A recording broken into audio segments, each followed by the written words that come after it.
Bueno, vamos a ir comenzando esta mesa sobre trabajo social en la historia. Y eso ya quiere decir algo, trabajo social en la historia, y sobre un tema que en este momento está siendo profundizado, que es la lucha de las mujeres, sus estrategias, las organizaciones y la participación política.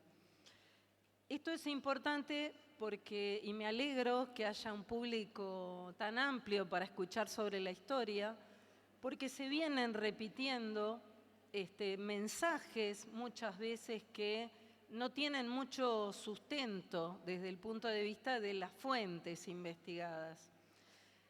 Y la participación de las mujeres en el origen del trabajo social y en el desarrollo de la profesión, lo podemos ver acá, ¿no? Mayoritariamente mujeres. Entonces, qué curioso que sobre el origen de la profesión se haya escrito tan poco del papel de las mujeres. Así que celebramos estar con 3 investigadoras de Argentina, de Uruguay y de Chile, el Cono Sur, que muchas veces se ha reconocido su papel en la reconceptualización, pero poco se habla de ese origen de la profesión. Y ahora ustedes van a escuchar, y hoy más temprano también escuchábamos a Sol Romero explicar en esta línea, ¿no?, cómo la lucha de las mujeres fueron posicionando el debate de ciertos temas y las respuestas del Estado. Y estamos entonces en una situación en la cual es un tema que se está abordando. Y las 3 compañeras vienen investigando este tema. En ese sentido, me limito a presentar a Laura Paradela, una querida compañera.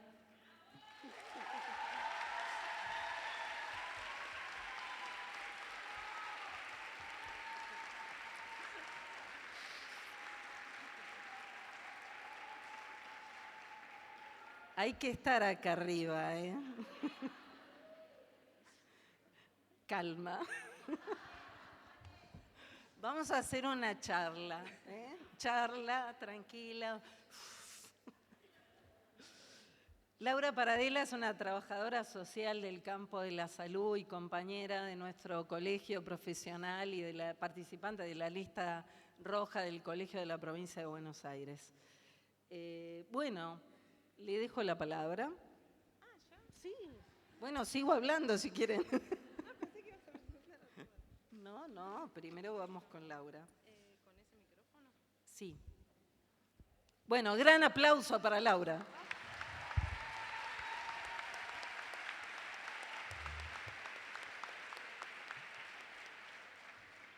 Bueno, buenas noches. La idea, como traía recién Andrea, es compartir algunas reflexiones que en principio son resultado de mi tesis de maestría y estudios realizados en el marco de la primer maestría no arancelada de Trabajo Social de la Facultad de Ciencias Humanas de la UNICEN, y tampoco podría haber sido posible sin haber transcurrido el camino con muchas y muchos de ustedes que están hoy acá presentes, así que espero poder sintetizar de alguna manera tanto compartido, tanto indagado y algunos interrogantes que quedan por seguir abriendo. Decía que voy a compartir algunos resultados de la tesis que en principio tuvo por objetivo estudiar la relación entre el movimiento de mujeres y los orígenes del trabajo social en la Argentina a inicios del siglo XX.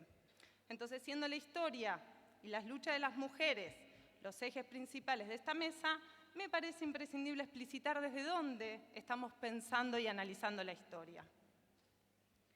En relación a historia de trabajo social, podríamos decir que planteamos una recuperación histórica de los orígenes del trabajo social que intenta dar continuidad a muchos estudios que actualmente hay y debates sobre la historia, pero principalmente también recuperando lo que Andrea Oliva hace muchos años nos viene proponiendo, que es identificar las luchas sociales.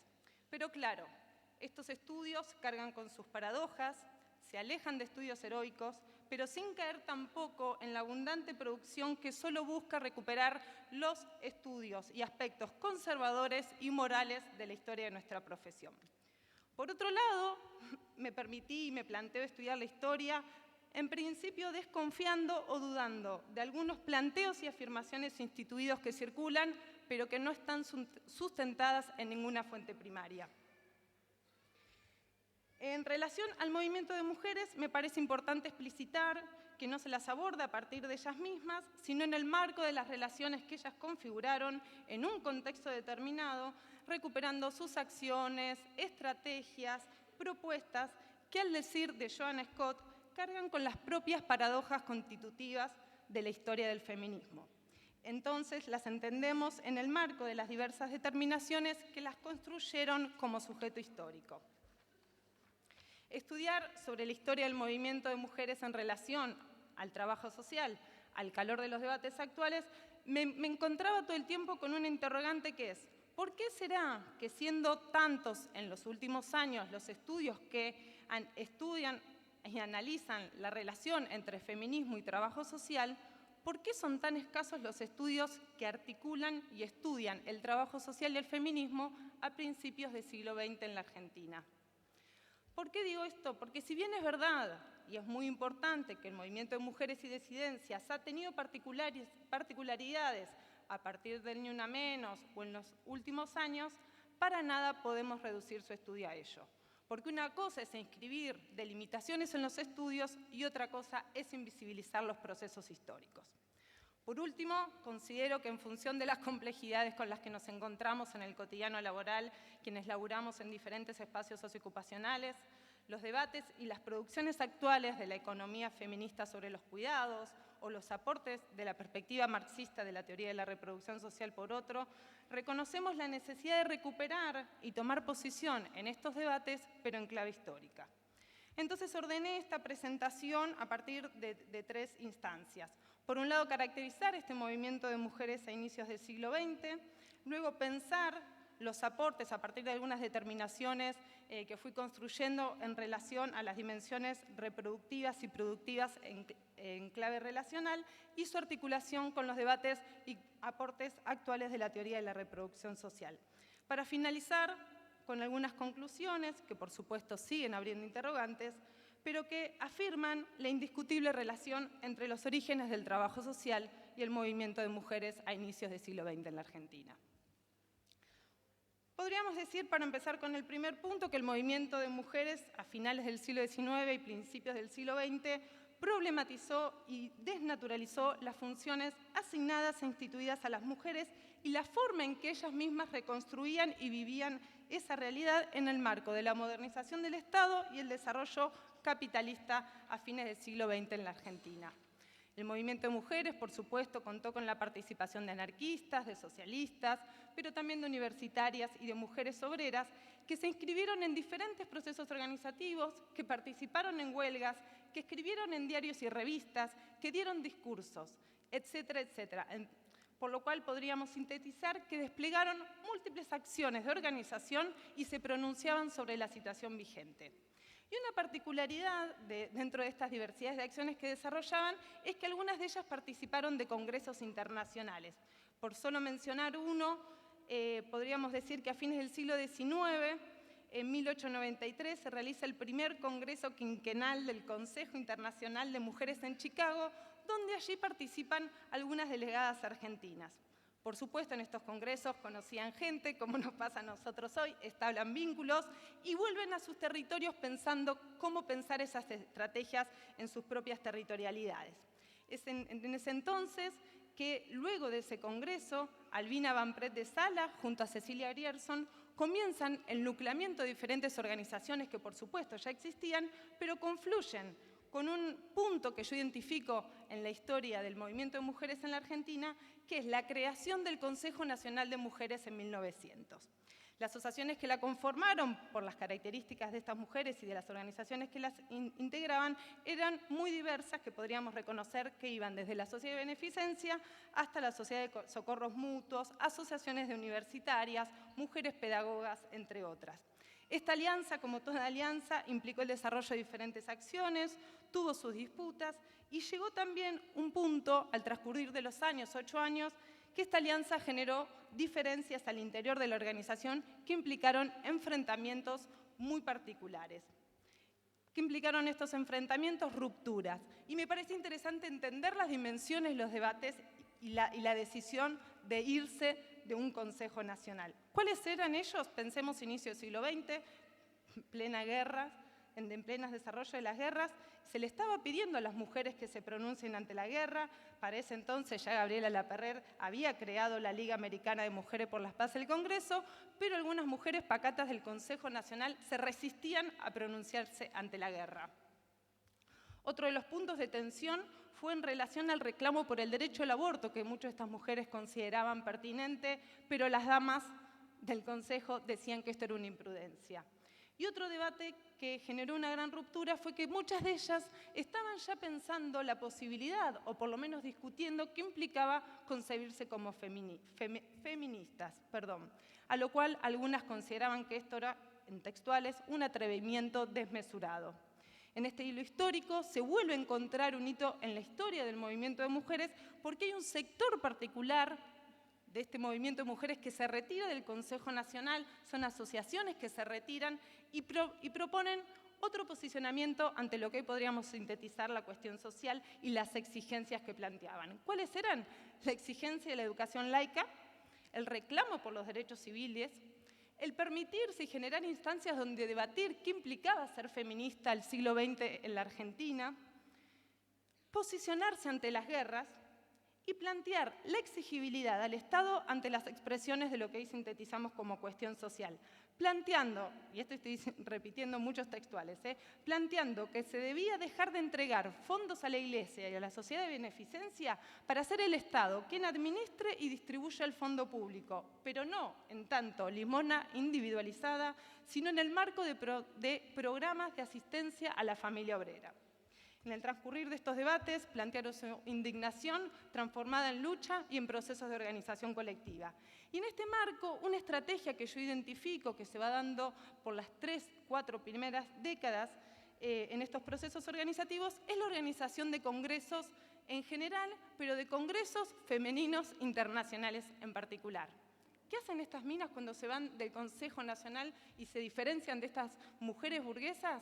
Crear en 1910, ¿no? Era el centenario, y las tipas hacen el contracongreso, hacen un congreso internacional, ¿no? Como nosotros estamos acá reunidos, cientos de mujeres, una decisión de que solo participen mujeres para dar estos debates.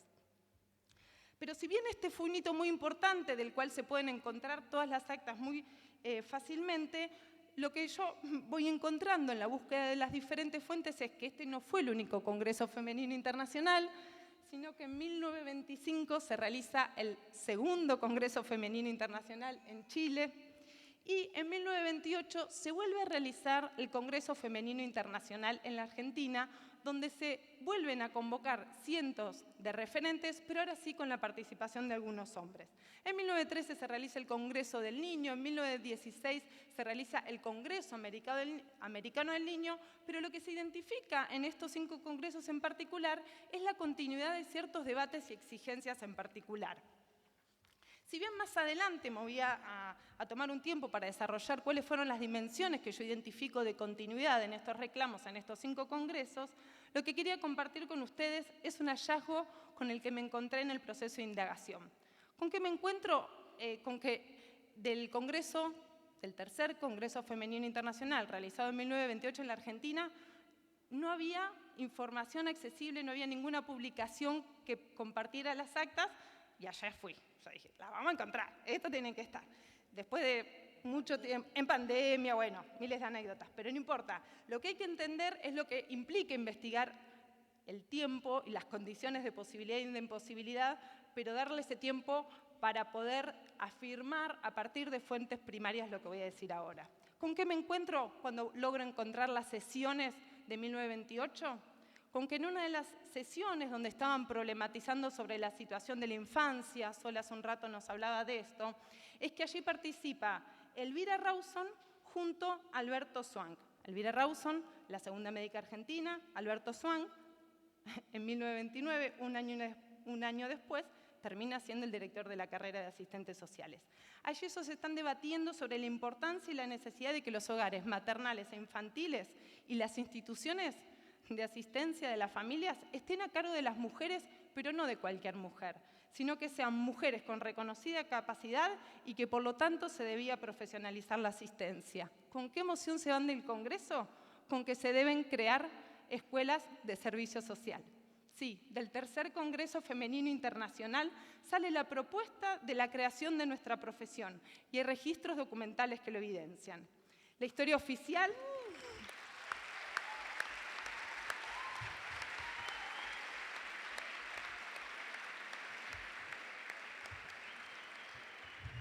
La historia oficial siempre ha velado los procesos de lucha, de organización y reclamos colectivos.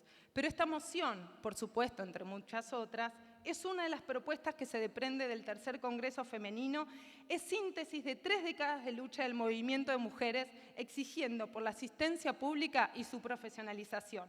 Podemos afirmar entonces que el trabajo social surge al calor de las luchas sociales y feministas.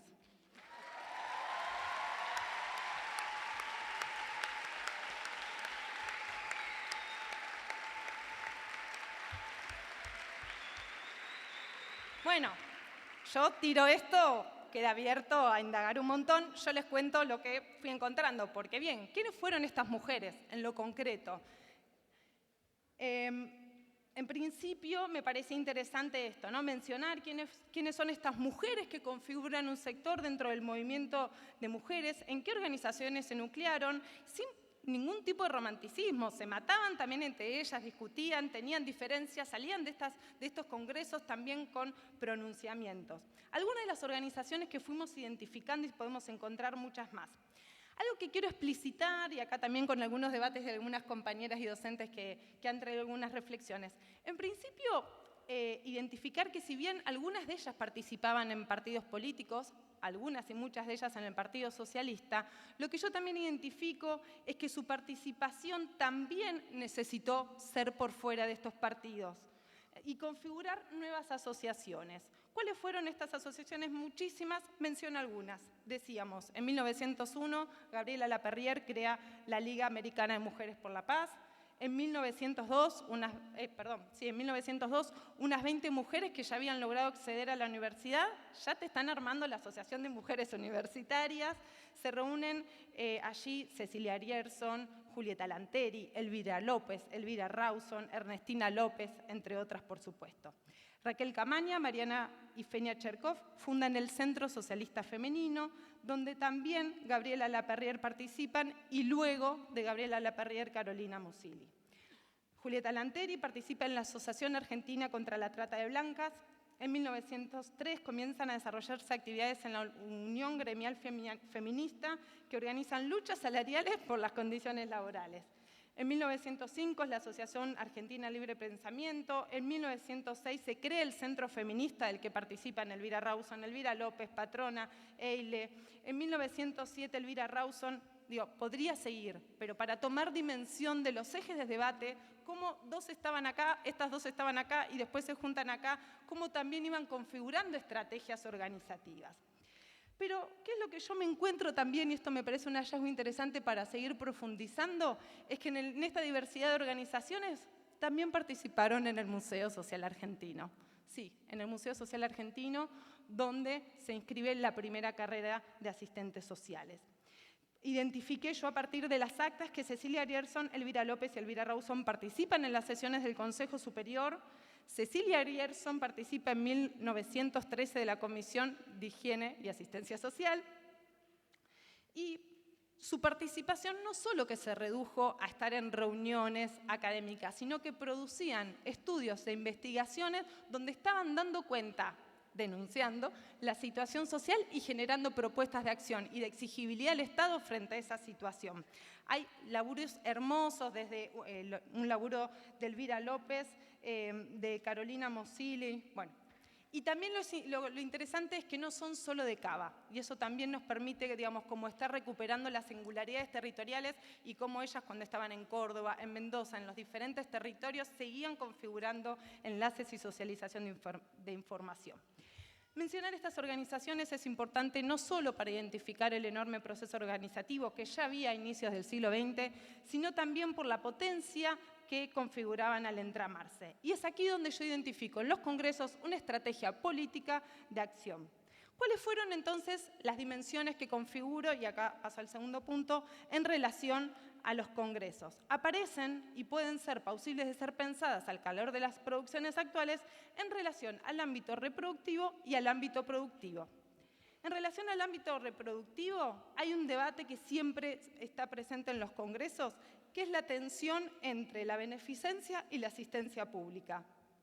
Debatían el modo e interpelaban cómo se debía distribuir el fondo público. Una expresión de ellas, porque me parece importante esto, ¿no? Ya que es laburar a partir de fuentes primarias, traerlas, ¿no? Elvira Rawson en el primer congreso plantea que la sociedad de beneficencia goza de protección oficial, pero no sostiene los asilos ni los hospitales.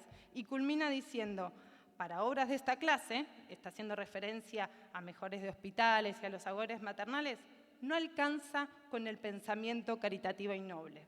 Ellas identificaron que la responsabilidad de la reproducción de la familia no puede reproducirse al ámbito de la beneficencia como tampoco del hogar. Están exigiendo financiamiento público. En relación a la situación de la infancia, hacen un desarrollo muy grande, por eso también estos congresos en particular, pero además de abordar la niñez en general, hay un gran énfasis puesto en la explotación del trabajo infantil. Habiendo tomado el socialismo la bandera de estos reclamos, ellas también le dan continuidad. Entonces, tanto en el Congreso de 1910, femenino, como en el Congreso del Niño de 1913, como en el 1916, se presentan trabajos denunciando no solo las condiciones de trabajo infantil, sino también exigiendo la derogación de las leyes que lo habilitan. El movimiento de mujeres planteaba que la niñez no debía trabajar, implicando a la infancia el derecho de la educación, de la recreación y la exigencia al Estado para que garantice la reproducción de la infancia. También, por supuesto, lo hicieron en relación a las dimensiones de la salud y la educación. Elvira Rawson hizo estudios y está buenísimo porque ella antes de venir a estos congresos, imagínense, habían pedido estadísticas al Estado sobre la situación de la infancia. No se las dieron y lo primero que hace es, el Estado no informa la situación objetiva, real y material de los pibes. Pero ¿saben qué? Pueden hacer los estudios porque ellas iban a las escuelas, veían la situación y las denunciaban. Eso hacían con los informes, no eran informes de control, o por lo menos algunos.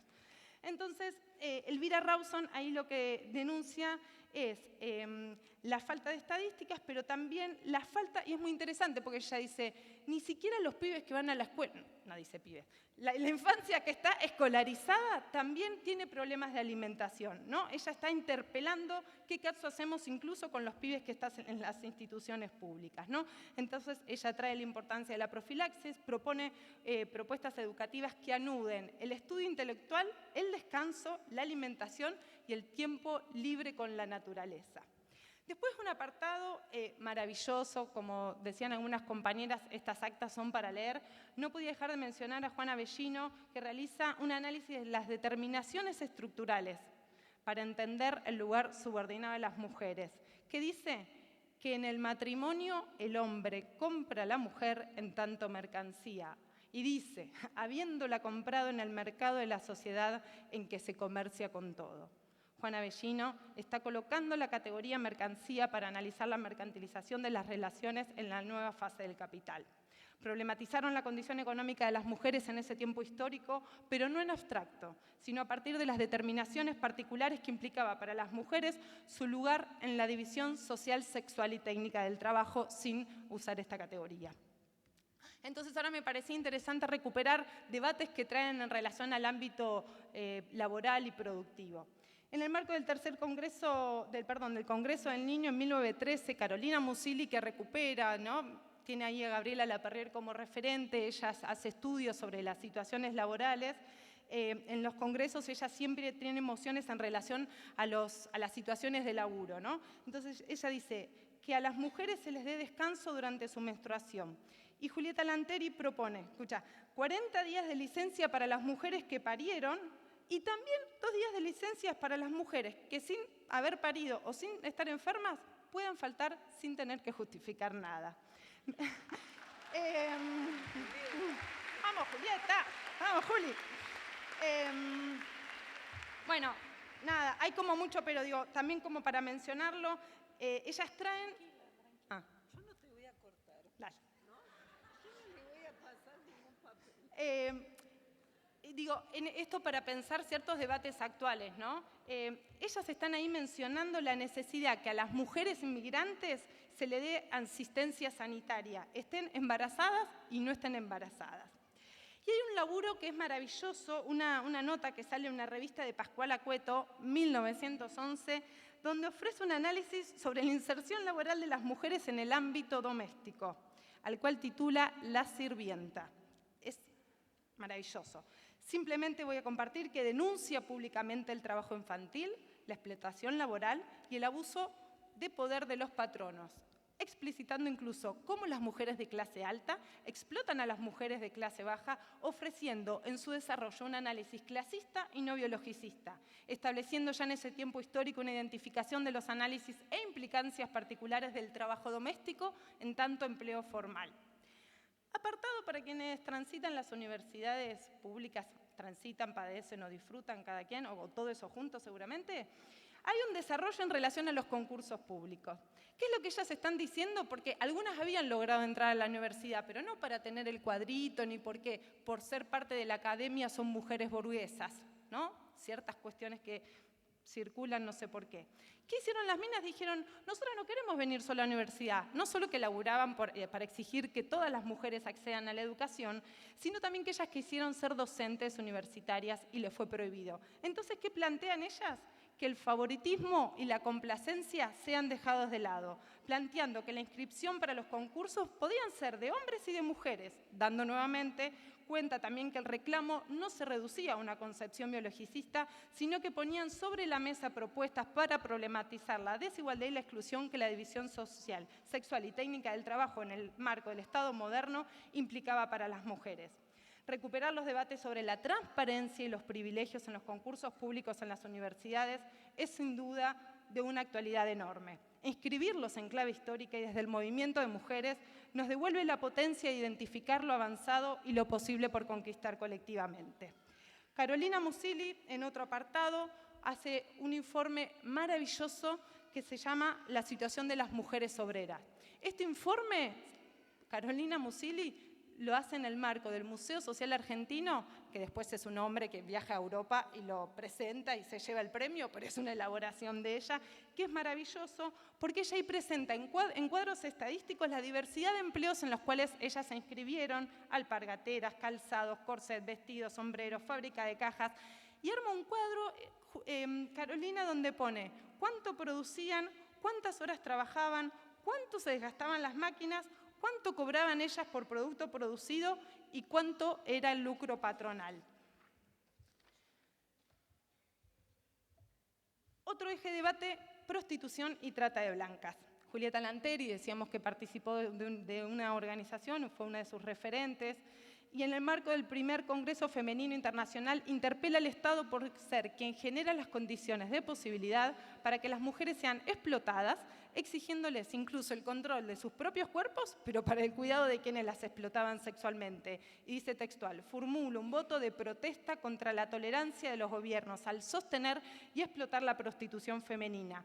Y nuevamente, porque hay un hilo de continuidad en los reclamos, en el tercer Congreso Femenino Internacional de 1928, donde participa Paulina Luisi, que ahora Cecilia nos va a estar contando un poco de ella, pero solamente me limito a decir que fue la primer médica uruguaya. Esta médica lo que denuncia, ella viaja en representación de la Comisión de Protección de la Infancia contra la trata de mujeres en Uruguay. Y ella ahí denuncia que Argentina, ya para principios de siglo XX, es uno de los países que más favorece la trata de mujeres. Después, yo así estoy tirando titulares, todo para seguir investigando. Cada titular era una investigación en sí misma, ¿no? Hay todo un laburo y un estudio, ¿no? De Cecilia Grierson, que es sobre el ámbito del hogar en tanto economía doméstica. Y ella propone transformar la enseñanza empírica para basarla en las ciencias. Recuperando experiencias internacionales, menciona que el manejo técnico y científico del hogar, dice ella, no sería de uso exclusivo para el ámbito privado, sino que será un medio para insertarse en nuevos puestos de empleo. Esta experiencia, de la cual queda mucho por leer, permite identificar y confirmar que el debate de la economía doméstica y del hogar fue instalado por las mujeres desde fines del siglo XIX, que en el transcurso de los congresos fue puesto en debate y que esto se batió durante 4 décadas desde inicio del siglo XX, visibilizando la dimensión económica de la tarea reproductiva y corriendo el debate de la dimensión moral y natural.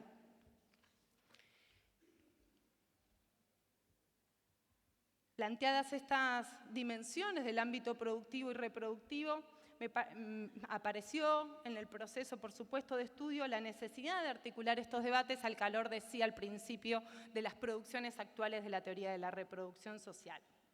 Podemos decir que el movimiento de mujeres a inicios del siglo XX no interpeló a la familia heterosexual, es verdad, pero tampoco el lugar destacado de la maternidad. Y sin embargo, la lucha por el cuidado de la vida laboral de las mujeres, madres obreras, sí fue una peculiaridad que ellas han identificado, que plantearon y que han reclamado.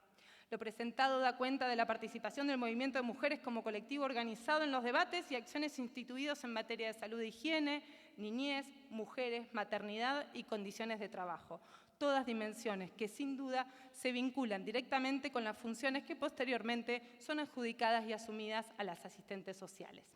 Inscritas en el ámbito productivo como reproductivo, las mujeres han identificado los impactos determinantes del trabajo en el hogar y del hogar en el trabajo, construyendo una puerta giratoria sin muros, identificando la indisociabilidad entre el ámbito productivo y reproductivo.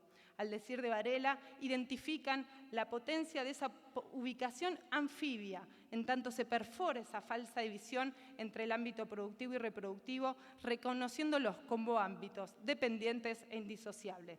Podemos decir que pretendiendo la lógica patriarcal construir una frontera entre lo público y lo privado, el movimiento de mujeres desde inicio del siglo XX lo ha perforado.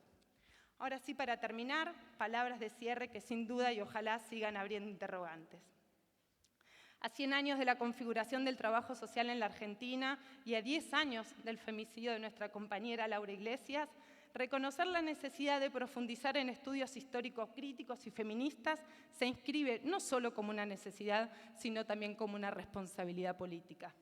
Ante estudios hegemónicos que presentan una historia patriarcal, evolutiva, de heroínas norteamericanas, otro tipo de estudios históricos evidenciamos que las disputas son colectivas, que se institucionalizan con contradicciones, pero que dejan huellas que en el mismo devenir de los procesos sociales se continúan transformando. El estudio basado en fuentes primarias evidencia una articulación entre un sector del movimiento de mujeres, sus entramados organizativos y los congresos desarrollados, incidiendo ante la cuestión social desde inicio del siglo XX en la Argentina, que concluye con la propuesta de la creación de escuelas de servicio social en el marco del Tercer Congreso Femenino Internacional en 1928, permitiendo afirmar que la relación entre movimiento de mujeres y trabajo social es históricamente indiscutible. Muchas gracias.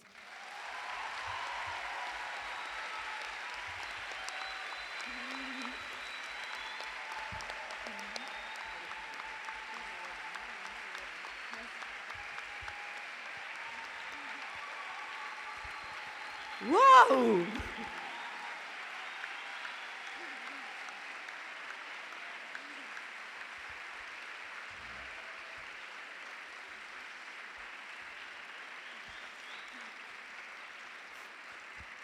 Miren, esta investigación que hace Laura es en el marco de estudios de maestría. Pero fíjense que muchas veces se dice los cartones, andan atrás de cartones, estudian para cartones. Acá estamos con 13 investigadoras que están pensando en la historia y en la contribución y en el debate que se genera en el presente sobre todo esto, ¿no? Entonces, cuando a veces se desmerecen los estudios de posgrado o se va atrás de un cartón, o generalmente la gente que no hace los posgrados dice que los demás van atrás de los cartones, sepan que terminar un estudio, terminar una investigación, darle un cierre, tener hallazgos como los que tienen las compañeras, bueno, es parte de todo un trabajo de investigación, no viene de la nada, son muchas horas y horas. Y esto recién comienza, ahora, ¿eh? Ya nos dejó muchas cosas Laura y ahora vamos a seguir con la querida Cecilia Espasandín de Uruguay.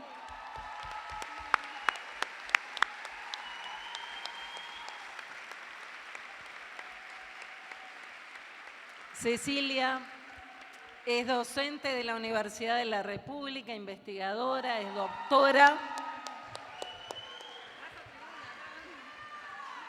La barra de Uruguay está allá atrás. Y lo que nos va a presentar también es resultado de investigación. Bueno, la escuchamos. Bueno, ay, qué nervios. Vamos arriba. Bueno, yo les voy a contar un poquito lo que estudié. En realidad, yo me propuse estudiar la circulación de las ideas marxistas sobre la llamada cuestión femenina a comienzos del siglo XX, en el 900, en Uruguay. Y a partir de ahí llegué a la figura, a la obra de Paulina Luisi. Paulina Luisi fue una líder muy importante del movimiento feminista y también socialista del Uruguay. Escribió muchísimo, hay muchas muy buenas historiadoras que han escrito sobre Paulina Luisi. Ella escribió muchísimas conferencias, pero además, y libros, pero además guardó muchas cosas, desde sus borradores, de las conferencias, todas las correspondencias, ¿no? Un fondo enorme de documentos sobre Paulina Luisi están en la Biblioteca Nacional de Uruguay.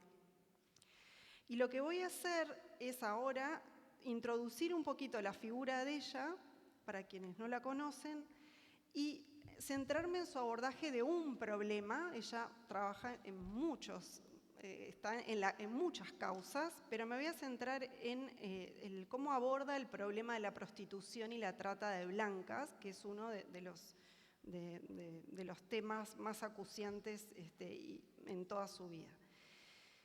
¿Por qué este problema? Priorizar. Porque ella es, en relación a este abordaje de la prostitución, que va a estar pensando la creación de las visitadoras sociales, ¿no? Y después vamos a ver un poquito cómo fue esas ideas que ella fue tejiendo, con quiénes y desde dónde, ¿bien? Pero comenzando con esto de la figura de ella, sepan que nace en 1890, acá, en Argentina, en Entre Ríos, pero desde bien chiquita va a vivir en Uruguay, en Paysandú. Como decía acá la compañera, ella fue la primera mujer médica egresada de la Facultad de Medicina en Uruguay. Su hermana Clotilde fue la primera abogada, su hermana Luisa fue una importante poeta, su hermana Inés también fue médica. Fueron una familia muy singular, la familia Luisi.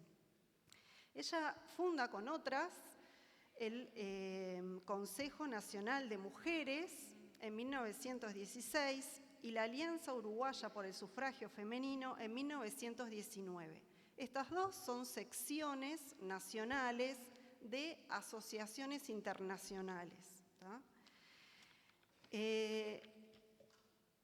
Esta condición de inferioridad en la que vivían las mujeres y recibía el nombre de cuestión femenina y tenía una cantidad de aspectos.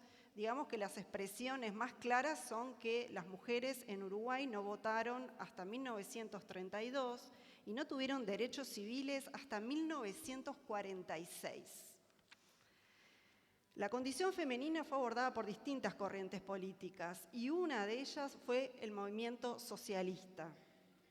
Fue un asunto, la cuestión femenina fue un asunto muy jerarquizado por la tradición socialista en la teoría y en la política.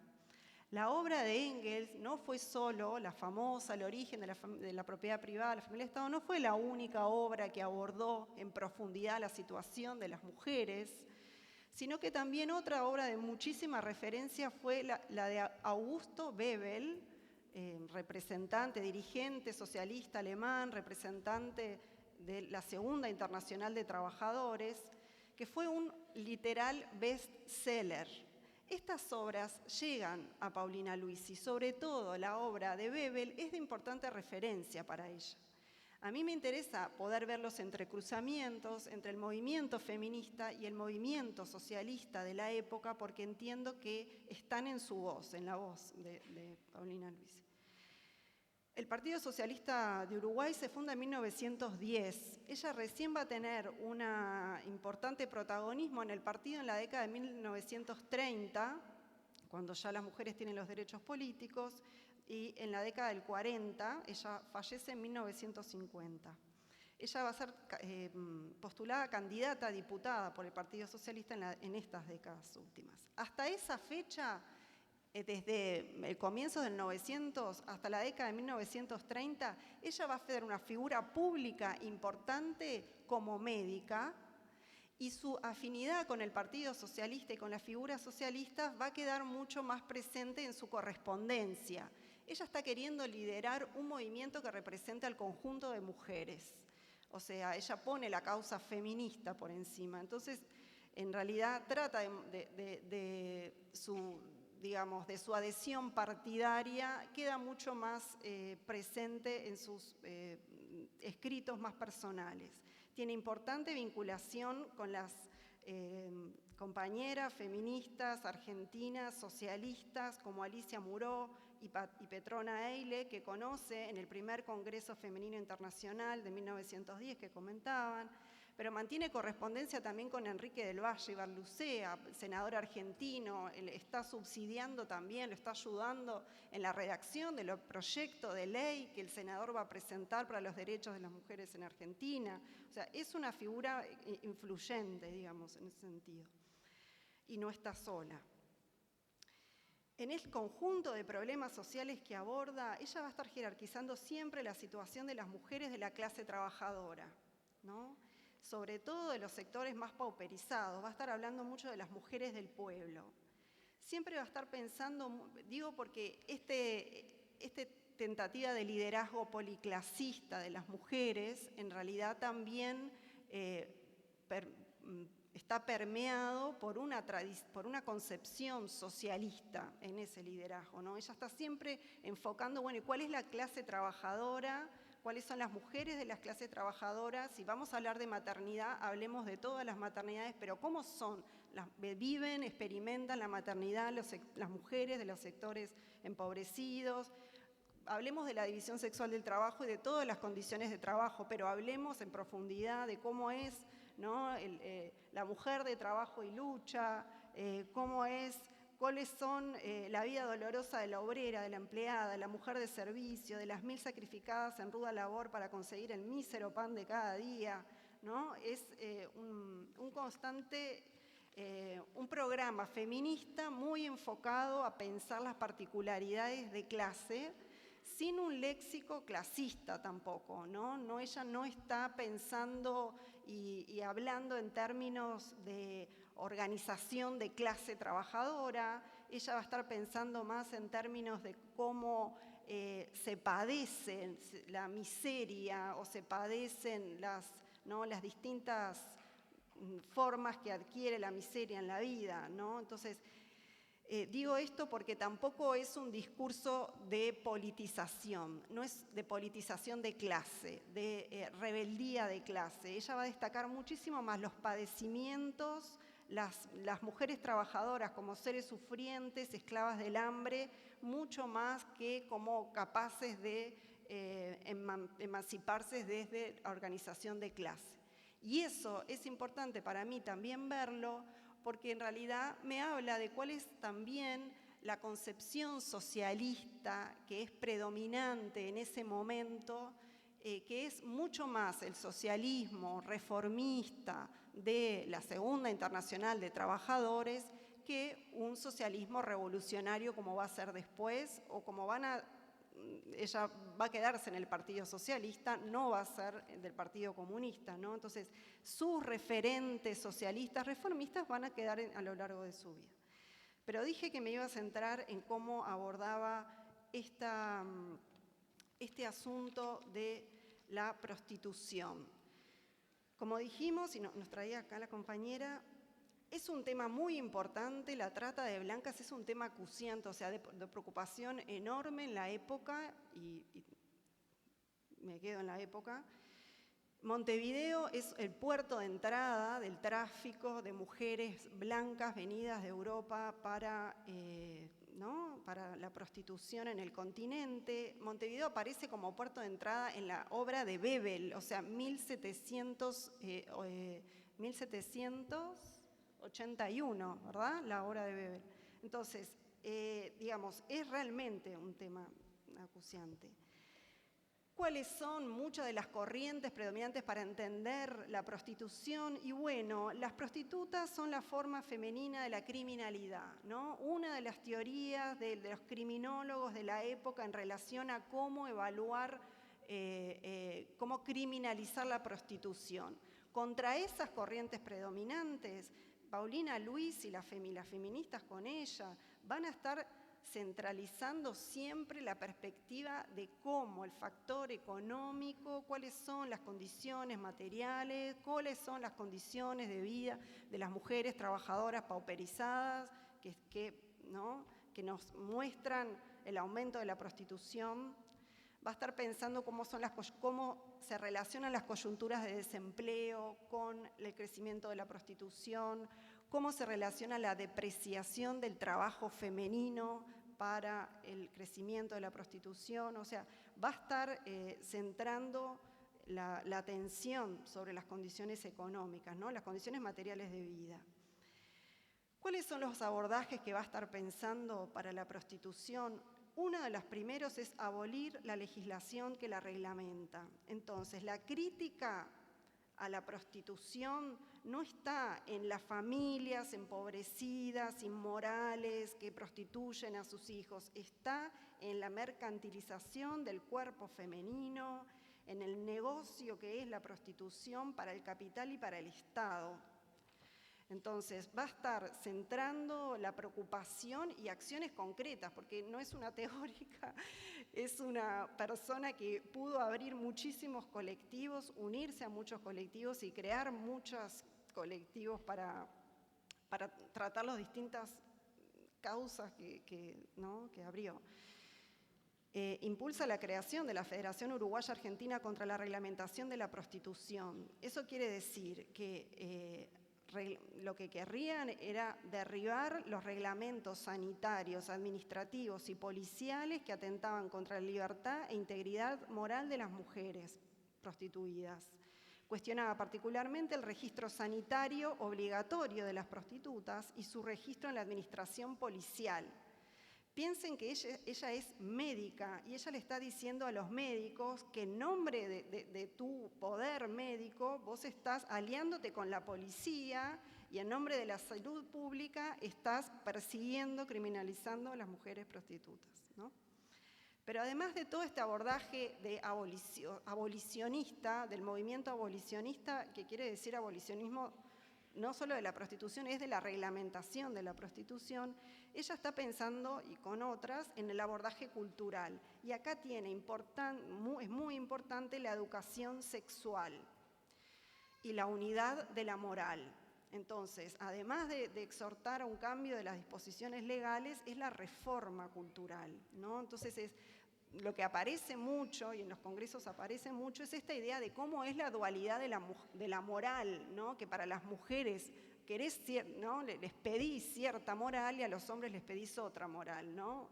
Entonces, esa idea siempre sancionatoria hacia la sexualidad de la mujer y al uso que hace de su sexualidad y al goce que hace de su sexualidad, y cuál es la que, esa es la sanción y cómo es que cubrís de hombría al don Juan, ¿no? Porque, claro, porque es macho. Entonces, esa proclama por la unidad de la moral y la educación sexual de Luisi fue muy presente. Fue también muy puritana, porque a mí me interesa ver las fisuras, las ambigüedades, porque no somos enteramente coherentes y porque somos así como humanidad, y entonces así como aparece una importante reivindicación de clase obrera, y veíamos que, bueno, que también tiene una dimensión moral reformista muy fuerte para pensar aquello, para pensar esto, digamos que también en esta idea de la educación sexual está presente, bueno, cómo enseñar al niño a dominar sus apetitos y a subyugar sus instintos, cómo infiltrar en la masa popular las normas de moral sexual, esas son palabras de ella, ¿no? Entonces, sí, cae en posiciones que hoy nos resultan puritanas, pero hay que notar que en realidad bajo toda esa postura sobre las conductas sexuales hay un entramado de reivindicaciones feministas liberales. Ella está pidiendo la igualdad, ¿no? La igualdad entre los sexos también en la sexualidad. En ese sentido fue pionera en elaborar un plan educativo de educación sexual, un tema totalmente rezagado en Uruguay. El último abordaje que voy a decir en relación a la prostitución es el abordaje asistencial. En 1926, en una conferencia presentada al Tercer Congreso Sudamericano de Sifilología, Luisi desarrolló una propuesta de abordaje asistencial para el problema de la prostitución, y su intervención bregaba por el camino de la profesionalización de la asistencia, abriendo paso a la institucionalización del servicio social como profesión.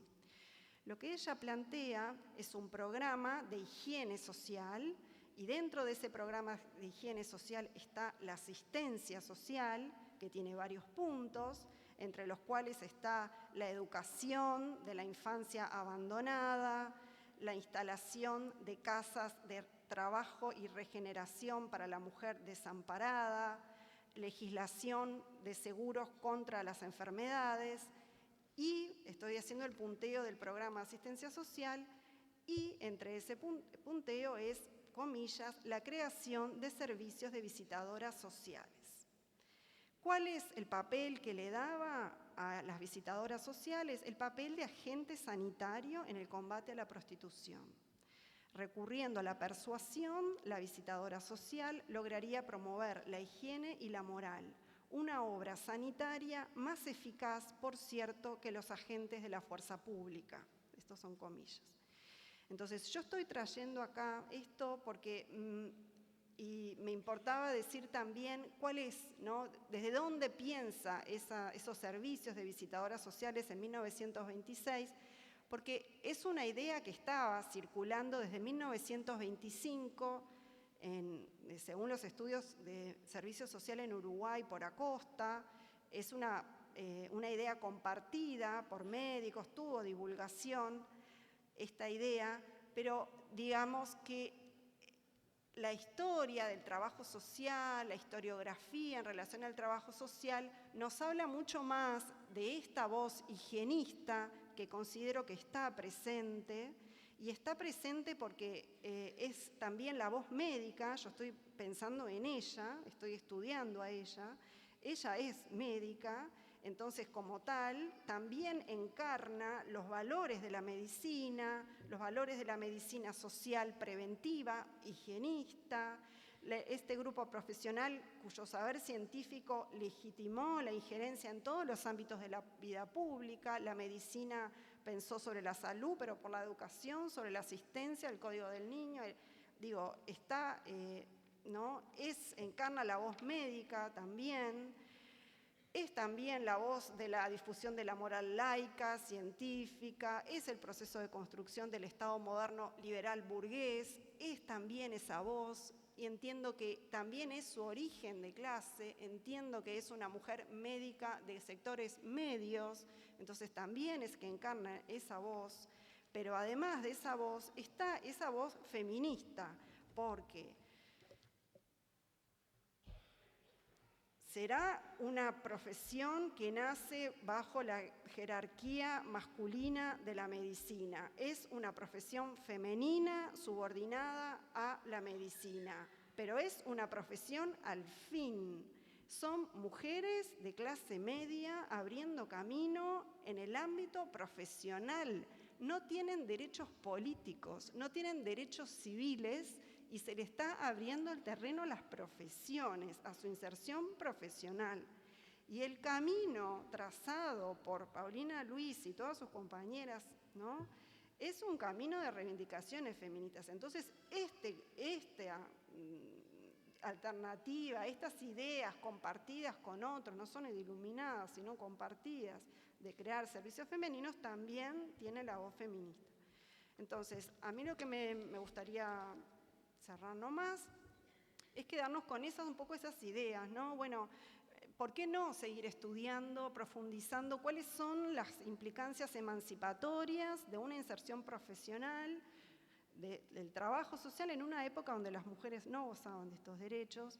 Profundizar entonces en el influjo del feminismo, en los orígenes de la profesión, pero a mí me interesa profundizar en el influjo del feminismo socialista en la profesión y de entender también qué socialismo reformista es ese, para poder entender también que la construcción de las políticas públicas de bienestar en el 900 no es solo una construcción liberal, burguesa, sino también de un socialismo reformista que tuvo sus límites y tiene sus potencialidades. Y sus límites hay que verlos también. Entonces, es una invitación a eso.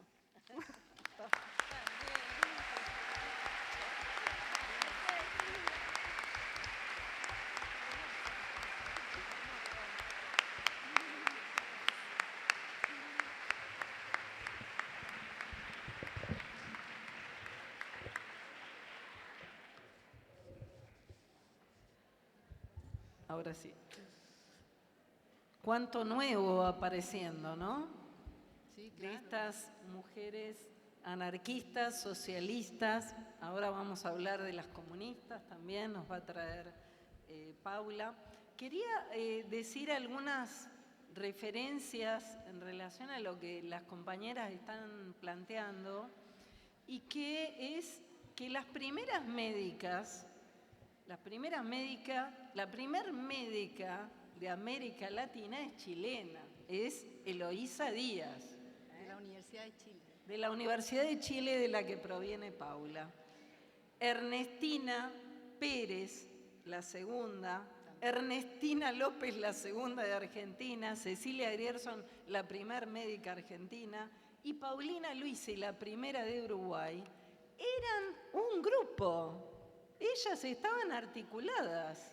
No había una cuestión ahí. Digo, a veces cuando estudiamos la historia fragmentada, como me dice acá, fragmentada no solo desde el punto de vista que se dice endogenista, sino también desde el punto de vista nación, y no vemos esas otras articulaciones, y me parece que están saltando a la vista, que estaba esa articulación de las mujeres a nivel latinoamericano, porque hubo congresos, y acá voy a tirarle el guante a dos países.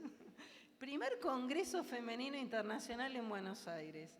El segundo congreso lo habían tratado de hacer antes, no lo lograron, es algo que hay que investigar, pero el segundo Congreso Internacional Femenino se hace en Santiago de Chile en 1925. Antes de que cumplan los 100 años, que está convocado un latinoamericano para Santiago, estaría bueno indagar un poco más qué pasó en ese congreso de 1925 en relación al servicio social. Y quiero también, ya habló Laura del congreso de 1928, que vuelve a hacerse en Buenos Aires, y hay gente de Colombia acá, ¿verdad? Bueno, en 1931... fue el cuarto Congreso Femenino Internacional en Bogotá. Entonces anoten, le dicen por ahí anoten, tenemos que indagar, porque si nosotros vamos por la vía de querer entender el trabajo social, analizando las sociedades de beneficencia, estamos haciendo un análisis de una clase y estamos haciendo el análisis de las respuestas a las luchas y no de las luchas. Entonces me parece que lo que nos está proponiendo esta mesa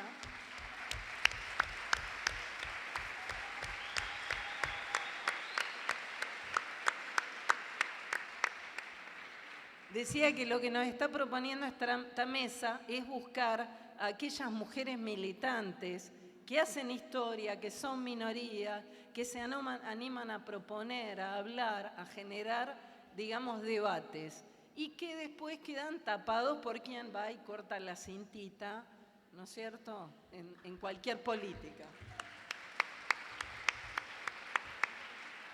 Bueno, hace 4 años estábamos acá, 2019, con una inmensa bandera de Chile, en pleno movimiento de alza del pueblo chileno. Acá estaba Paula Vidal también, y hoy la volvemos a tener y le agradecemos enormemente su presencia.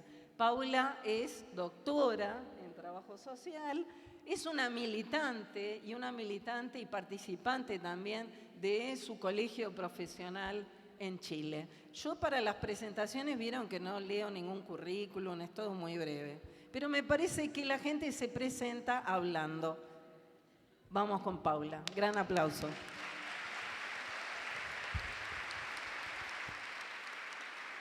Gracias, Andrea. Y gracias por ponernos esos desafíos, ¿no? Porque mira, el 2025, 100 años no es poco y tenemos mucho que reconstruir esa historia. Bueno, muy buenas tardes a cada una de ustedes, a cada uno. Primero quiero partir saludando este quinto encuentro, ¿no? Este quinto encuentro latinoamericano de trabajo social, porque nos reúne cada cierto tiempo para podernos conocer, compartir y sobre todo reflexionar críticamente acerca del quehacer profesional, de las discusiones teóricas, pero sobre todo pensar las coyunturas, ¿no? La coyuntura que cruza nuestra región. Quiero agradecer especialmente al equipo organizador, las queridas compañeras y compañeros de la Universidad del Centro, aquí la Universidad Nacional del Centro en Tandil, y también del Colegio Provincial de Trabajo Social. Siempre ellas y ellos han impulsado este espacio que es inspirador para todos nosotros, porque claramente el hecho de que no sea arancelado, como bien decía Alejandra Pastorini al comienzo de esta jornada, que no sea arancelado a nosotros, a los países y sobre todo al pensamiento crítico de trabajo social, es un ejemplo y tenemos que fortalecerlo, promoverlo, cuidarlo, mantenerlo a futuro. Van varios encuentros.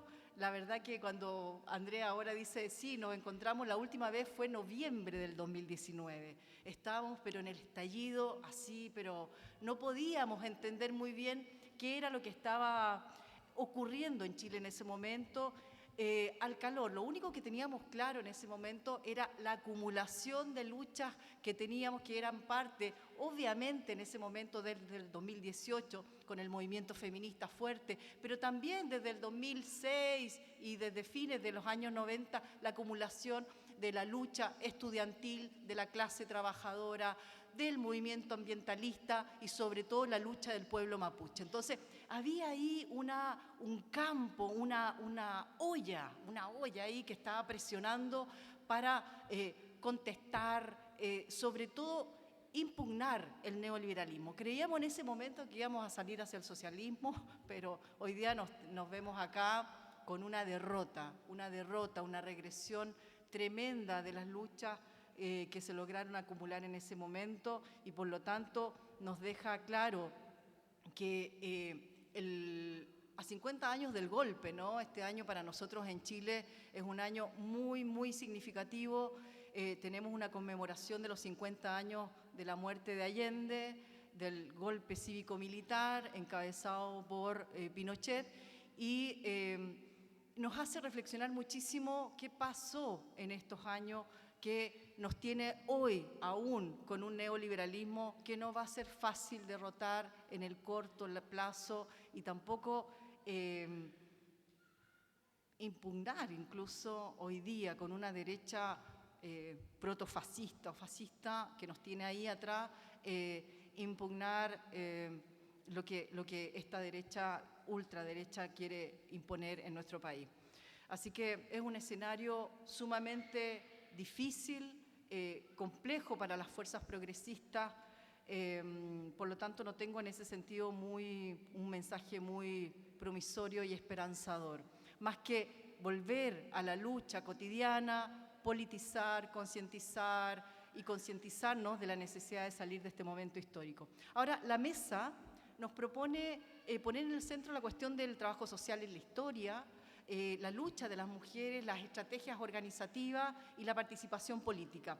Y en ese sentido, para mí en particular, este tema nos obliga a entender esta relación situada, ¿no?, en Chile, a partir de la militancia.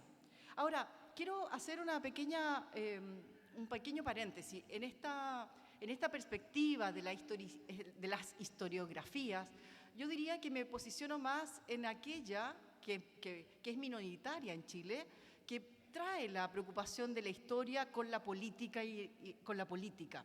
Porque hay una tendencia en Chile en el debate de los historiadores que trabajan desde la historia social, pero sin política, sin partido, sin clase.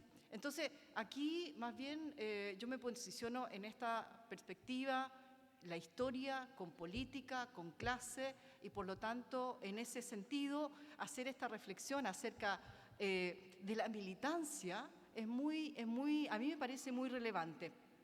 Pero de una militancia en particular, ¿no?, especialmente de las trabajadoras sociales que militaron en el Partido Comunista Chileno durante un periodo específico, ¿no?, durante el periodo de la dictadura cívico-militar de Pinochet.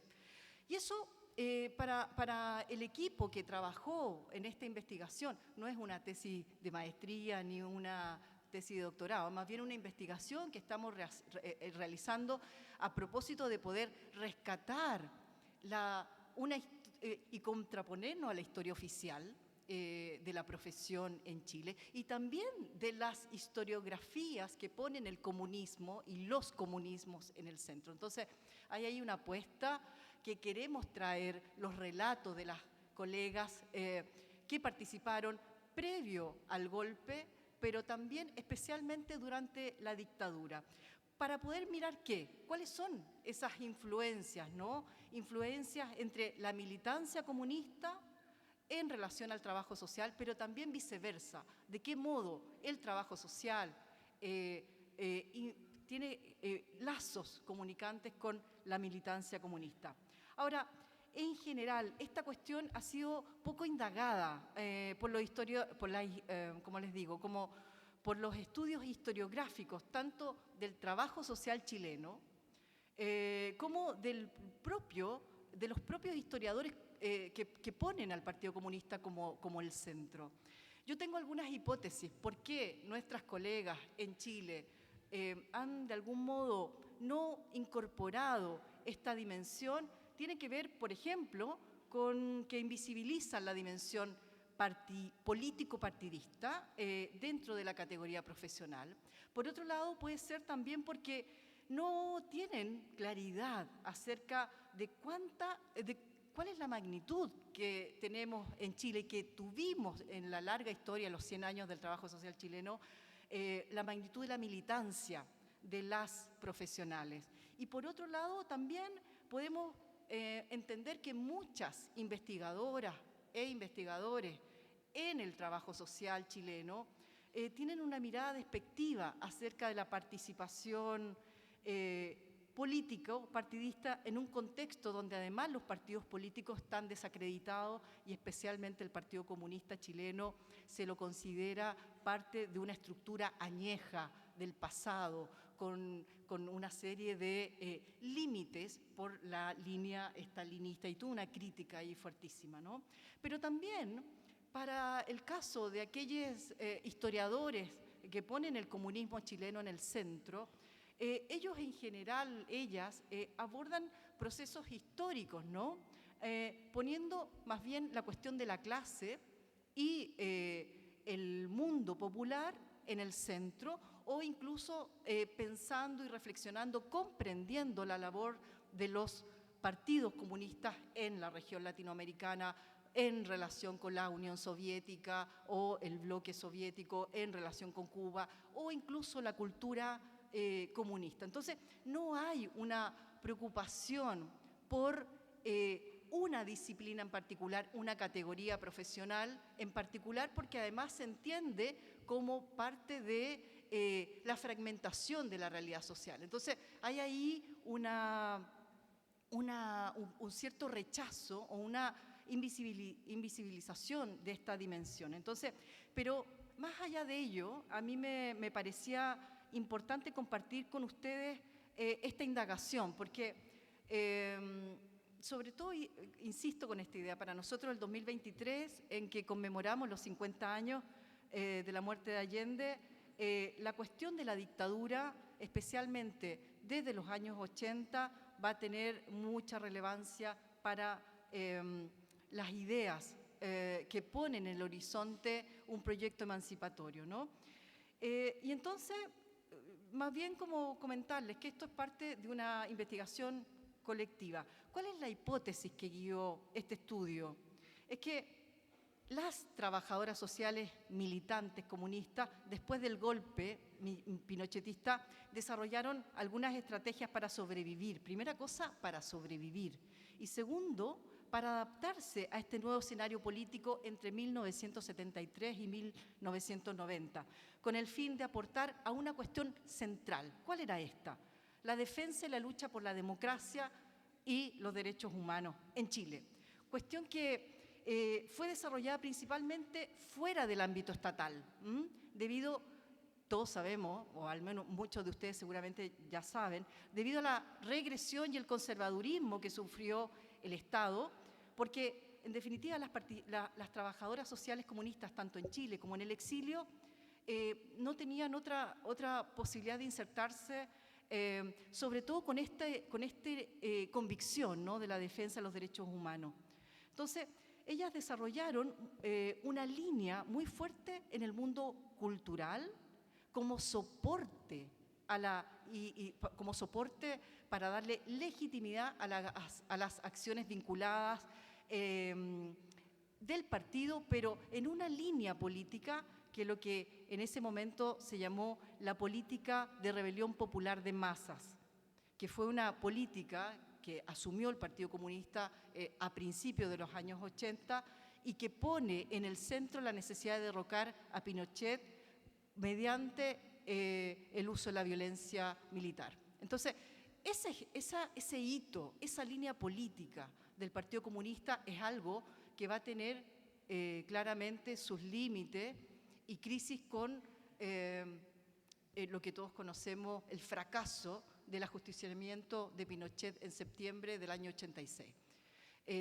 Frente a esa situación, esa línea política del Partido Comunista fracasó y luego viene toda una recomposición y una crisis profunda en el partido que hasta el día de hoy, bueno, se está recomponiendo. Ahora, para facilitar el análisis, lo que nosotros hicimos fue adentrarnos en las trayectorias de las trabajadoras sociales militantes en ese periodo, tratando de comprender sus desarrollos, sus discusiones y sobre todo algunas referencias y acciones que ellas pudieron realizar durante ese tiempo histórico. Ahora, antes de continuar, me gustaría dar 4 razones acerca de por qué es relevante estudiar el Partido Comunista Chileno, la militancia de mujeres y el trabajo social. Primero, creo que esto es obvio porque muchos historiadores ya lo dicen, ¿no? El Partido Comunista Chileno es importante estudiar porque en la última década recuperó relativamente un protagonismo político que fue el que tuvo durante el siglo XX y que llega a su esplendor con la unidad popular que alcanza la presidencia con Salvador Allende. Ese fue el periodo más importante en términos de inserción en las masas y sobre todo de mayor relevancia en términos de la definición política. Ahora, después del golpe, el partido cae y, por lo tanto, recién se va a recuperar a partir del 2010 con una arremetida de algunos dirigentes estudiantiles que van a tener mayor relevancia. Como todos conocemos, Camila Vallejo va a ser una de las mujeres militantes comunistas que va a tener una labor en la conducción del movimiento estudiantil chileno y que va a desembocar obviamente en el estallido social del 19. Ahora, no solamente esa presencia va a ser relevante, sino que también van a tener presencia en las masas, tanto a nivel estudiantil, de trabajadores, profesores, y al mismo tiempo van a ir sumando algunos escaños de diputados y senadores.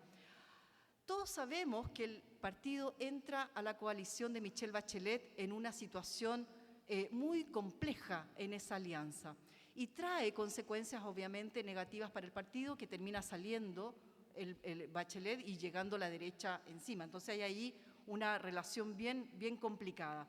Pero si seguimos la línea posterior a la venida de las derechas de la mano de Piñera, vamos a encontrar que los y las comunistas van a tener mayor presencia en términos de la capacidad de poder levantar precandidaturas presidenciales con la figura de Daniel Jadue o a ganar algunas alcaldías, tratando de hacer cambios en la gestión del Estado bajo una constitución, además, absolutamente neoliberal.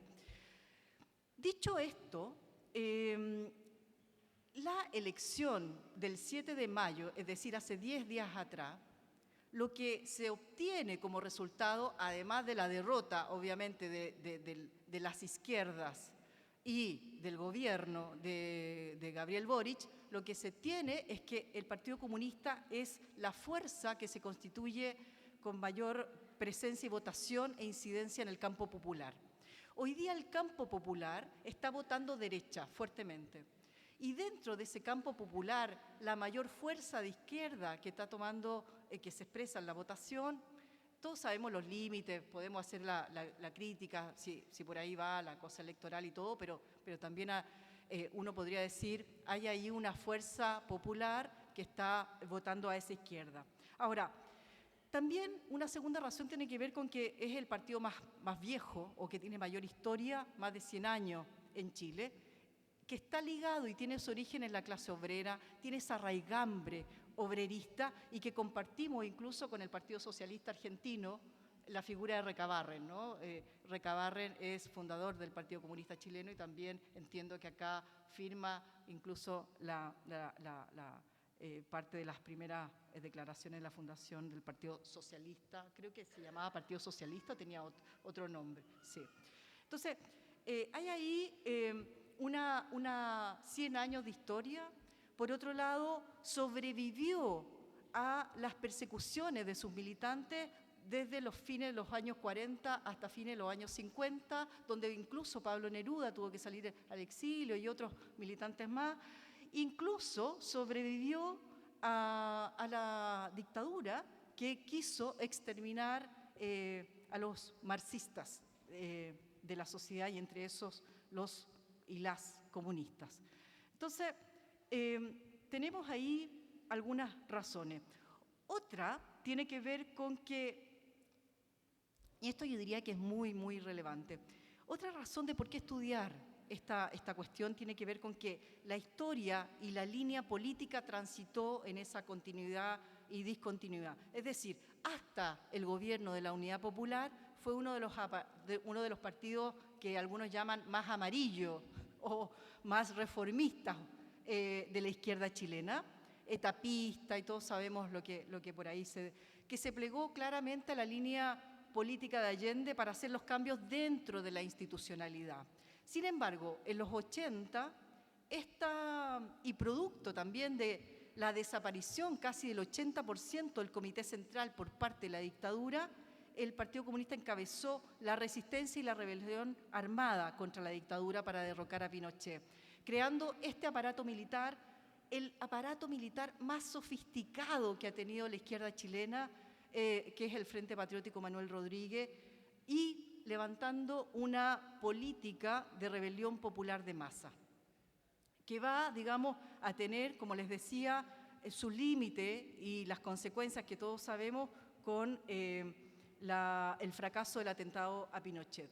Ahora, cuando entramos a la discusión acerca de las mujeres militantes del partido, es relevante, sin duda, adentrarse porque en su origen, el único partido de la izquierda que desde su formación incorporó a las mujeres fue el comunista. Incluso las incluyó, cosa que no hicieron el Partido Socialista y otros partidos, no las incluyó en una misma estructura.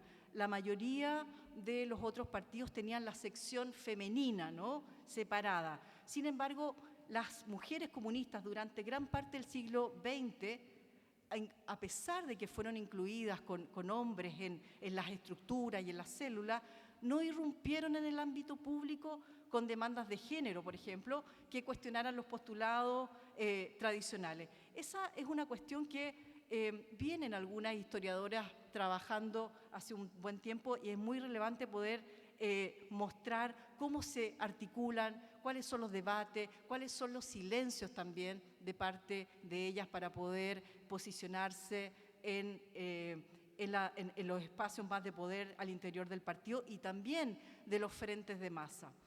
Entonces, creo que es relevante la historiografía de los comunismos teniendo en consideración el lugar que ocuparon y fueron desarrollando las propias mujeres, y qué mejor que pensarlo en nuestra profesión, las trabajadoras sociales.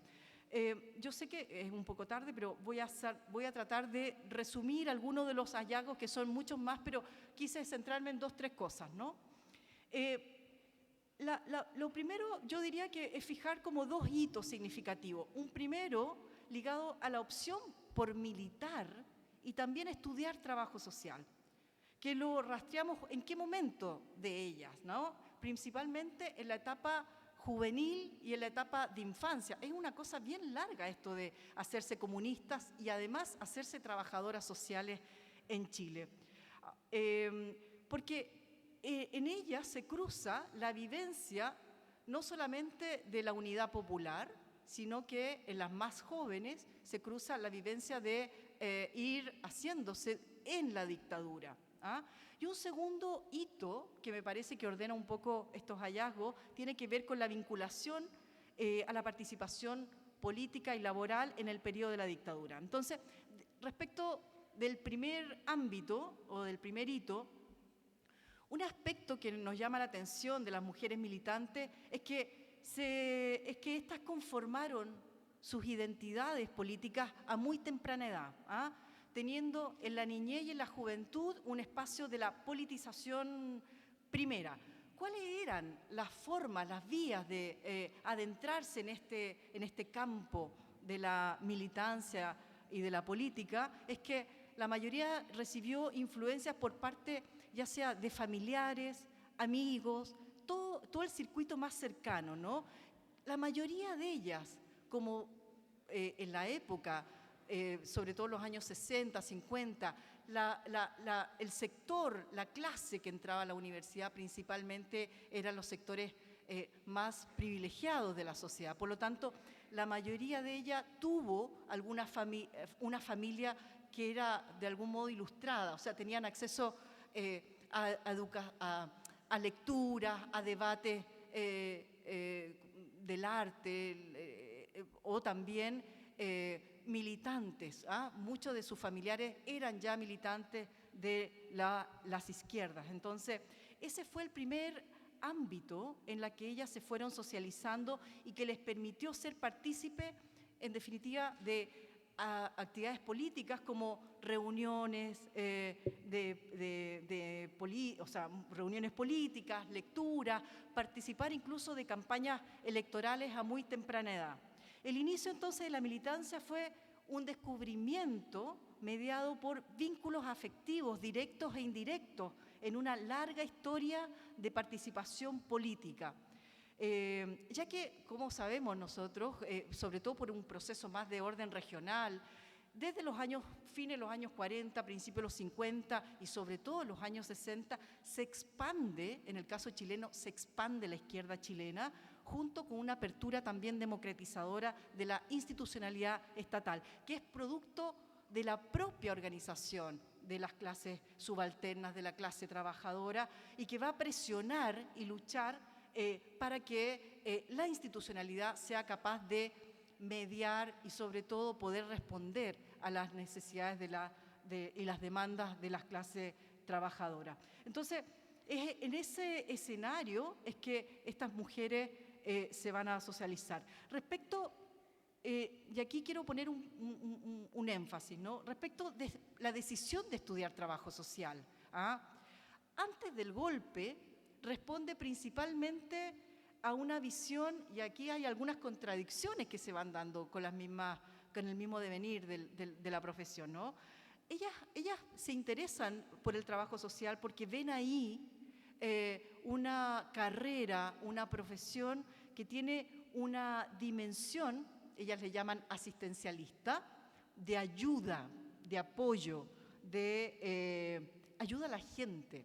Esa cuestión es muy controvertida, ¿no? Porque de algún modo uno esperaría que en la medida en que ellas han desarrollado procesos de politización, de vinculación con la clase y el movimiento popular, podrían estar reflexionando. Ahora, como a fines de los 60 se cruza con el proceso reconceptualizador en Chile, es en ese proceso reconceptualizador donde ellas van a dar un giro, y van a adentrarse en una crítica profunda a la forma más tradicional de ver la profesión. Entonces, yo diría que ellas van a encontrar también, paralelamente a ese proceso de una profesión que se pone a disposición del otro, van a encontrar también un trabajo social vinculado a una comprensión sociohistórica mucho más densa que quiere cambiar el país, ¿no? Y en ese cambiar el país hay un proyecto político, social que se juega y que a ella les hace sentido. Entonces, ahí se arma una pequeña unidad entre una profesión como trabajo social en un periodo concreto, el proceso reconceptualizador que pone la pregunta a quién contribuye, hacia dónde se debe dirigir, cuál es el proyecto que queremos construir como sociedad, y la militancia comunista va a ser parte de un complemento que ellas van a encontrar en esas opciones.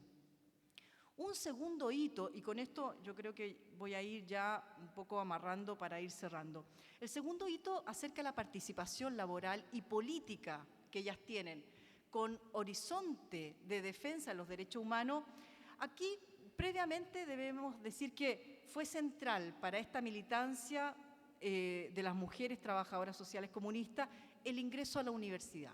Eso fue central en ellas, tanto para aquellas que lo hicieron previo o durante la Unidad Popular o las que la hicieron en la dictadura.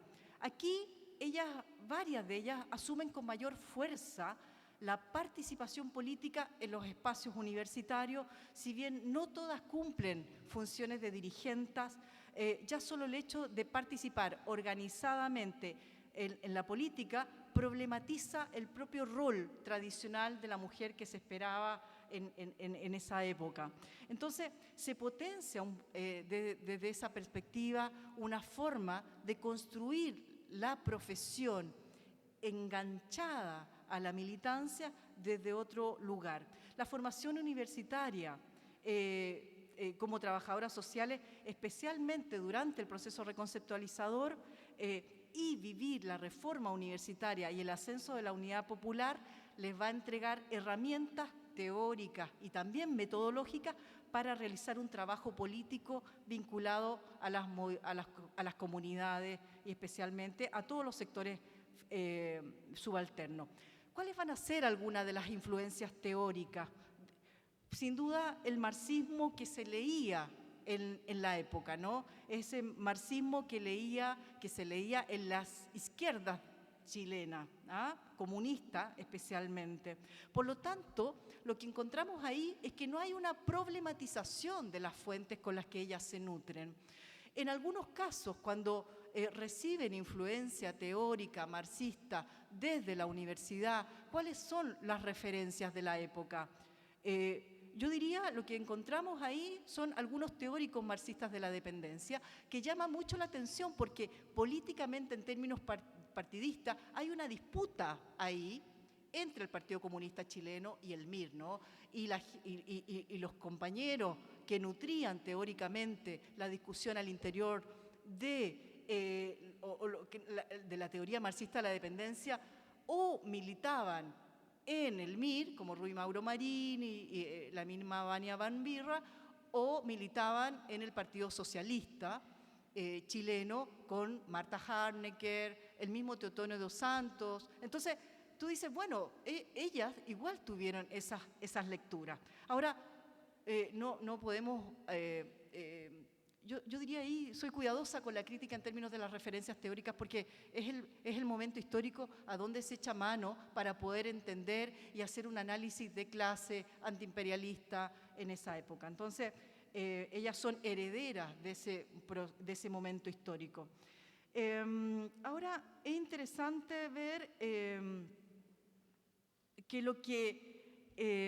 esta generación de mujeres militantes comunistas durante la Unidad Popular, su formación se potencia y se complementa con las acciones no solamente del Partido Comunista, sino del proyecto político de la Unidad Popular.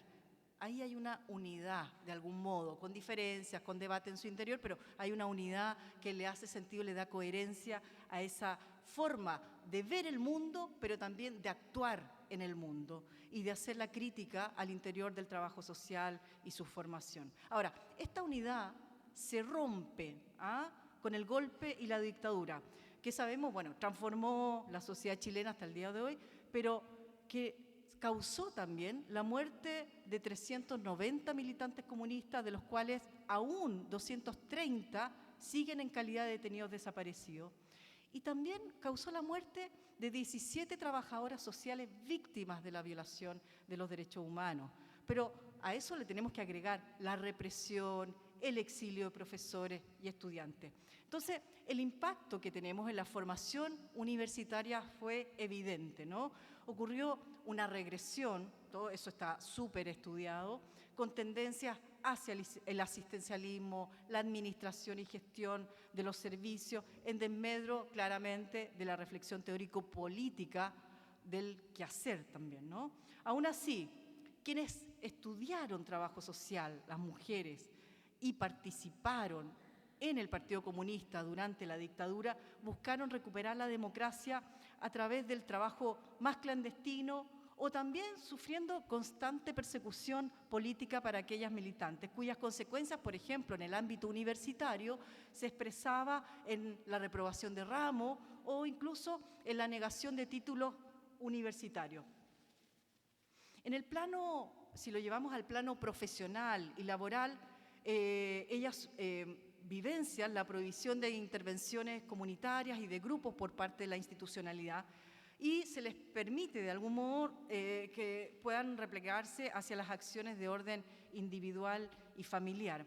El ambiente laboral en varias instituciones, como lo vivenciaron ellas, fue hostil y represivo. Algunas sufrieron despidos laborales, producto de las propias denuncias por su militancia política, con consecuencias, como todos sabemos, en términos de inestabilidad laboral, situaciones de pobreza, etc. Entonces, también varias de ellas encubrieron en el ejercicio o a partir del ejercicio profesional, encubrieron antecedentes para proteger las distintas personas que pedían o solicitaban ayuda profesional o ajustar información en los programas para las personas que más necesitaban apoyos, ¿no? Entonces, vemos que el tipo de acción que hicieron al interior del Estado se redujo muchas veces a acciones muy micro o individualizadas, ¿no? Pero a pesar de estas dificultades, producto de la dictadura y la militancia, ellas continuaron un trabajo militante pensando las formas de lucha, ¿no? Así como los principios y estrategias para ese nuevo periodo histórico. Asumieron diversos trabajos políticos durante la época, como, por ejemplo, participar de organizaciones, claramente los detenidos desaparecidos, cosa que acá también hay un trabajo en esa línea muy fuerte, levantar acciones participativas para enfrentar las expresiones de la cuestión social, que en ese momento claramente era la cuestión de la pobreza, producto de las medidas económicas de la dictadura desde los principios de los años 80 y que